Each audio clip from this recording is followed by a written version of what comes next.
The ad references bills from several years ago that caused a campus-wide reaction when students and parents feared an increase in tuition. I asked Rowden why he voted for bills that so many others opposed.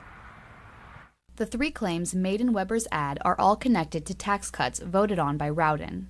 Rowden voted to cut over $800 million from local schools and universities like Mizzou. This claim is referring to House Bill 253, which Governor Nixon vetoed in 2013. The claim cites an article by Mizzou News that explains why so many people were against the controversial bill. Rowden says he voted for the bill because it would have cut taxes for all Missourians and more than 200,000 small businesses.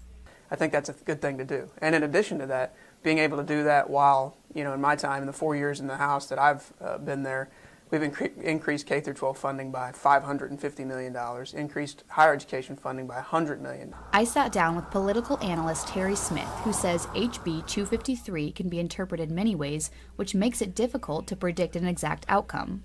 What Weber is doing in this ad is attempting to attach to Rowden this vote which might, not would, which might, if certain other decisions took place, reduce the appropriation to the university and therefore probably increase university tuition. He says the claim is too general to be determined true or false. None of this would be set in stone because the governor has a lot of discretion and there are ways to move that money around. So Target 8 finds this claim incomplete.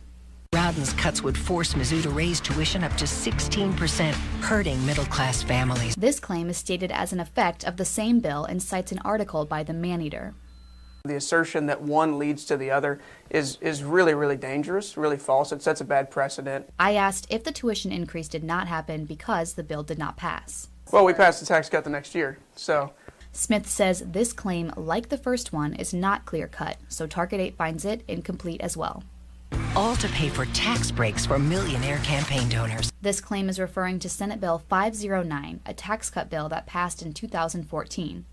We did it responsibly, and again, when you can pass a tax cut that allows every single Missourian to keep more of their money, not just millionaires and billionaires, every single mid-Missourian and Missourian, 220,000 small businesses, the only people and the only entities that didn't get a tax cut were large corporations. The ad does not mention the plan laid out by SB 509 to decrease the maximum tax rate on personal income from 6 to 5.5% while generating revenue. Smith says this claim can be interpreted negatively but is also difficult to prove. Target 8 finds this claim incomplete. KOMU 8 reached out to Representative Weber for comment and received this statement. While it is inconvenient for Mr. Rowden, the president of the University of Missouri System, the Mizzou student body, our local superintendent, and educators around the state were all clearly on record that this reckless tax plan would force tuition increases and hurt our local schools. Unfortunately, Mr. Rowden consciously chose to ignore them, siding with special interests over students and educators. As a senator, I will always put our schools first. Smith tells me new research on these negative political attack ads says they only work if they're relevant and believable. He says using MU as a target is a great way to grab a viewer's attention because almost everyone has an opinion on it. Reporting live in Columbia, Emma Balkenbush, KOMU 8 News.